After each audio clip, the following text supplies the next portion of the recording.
Welcome back to another mini blog. সবাই কেমন আছো? আগে দেখাই সকালে এখন ঠিক কটা বাজে। মর্নিং শিফট না থাকলে আমি এত সকাল সকাল তো ঘুম থেকে উঠি না।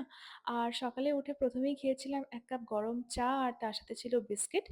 তারপর রেডি হয়ে আমরা বেরিয়ে পড়লাম। কোথায় যাচ্ছি একটু পরে তোমাদের সাথে শেয়ার তো ডেফিনিটলি করব। আর আকাশটা দেখো একদম শরতের সোনালি রোদ। ১ম এ আমরা গিয়েছিলাম ধর্মতলায় কেসদাসের দোকানে। আমার না অনেকদিন ধরেই যাওয়ার ইচ্ছে ছিল। আর দোকানটাও ঐদিন বেশ ফাঁকা, ফাঁকা ছিল। কিন্তু স্টক খুব একটা ছিল না। তাই রসগোল্লার পরিবর্তে অর্ডার করেছিলাম ল্যাংচা আর একটা মিষ্টি যেটার নাম আমি ভুলে গেছি। তো ফাইনালি আমরা গিয়েছিলাম দুর্গাপুজোর শপিং করতে গড়িয়াহাট। বেশ অনেকদিন ধরেই আমাদের যাওয়ার প্ল্যানিং চলছিল। গড়িয়াহাটে গিয়ে ১ম এ আমি গিয়েছিলাম এই কুর্তির দোকানটা। এই দোকানের কালেকশনগুলো ভীষণ সুন্দর ছিল।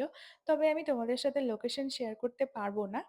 আর এই দোকানের কুর্তিগুলো কিন্তু পিওর কটনের ছিল আর প্রত্যেকটা ভীষণ ইউনিক ডিজাইনেরও ছিল। আমি এখান থেকে ২ টো কুর্তি কিনেছি। তারপর আমরা গিয়েছিলাম একটা জুয়েলারি স্টোরে। আর এই স্টোরটাতে কী ধরনের যে জুয়েলারি নেই!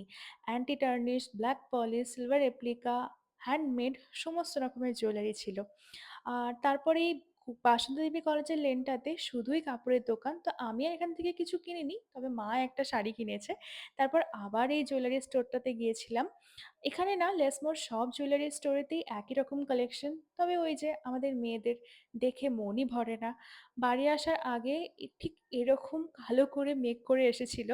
আমরা তো একটু ভয়ই পাচ্ছিলাম যে যেতে, যেতে না ভিজে যাই। যাই হোক কোনো রকমে আমরা ধর্মতলায় এসে পৌঁছই আর আমাকে দেখো আমি পুরো বিধ্বস্ত হয়ে গেছি।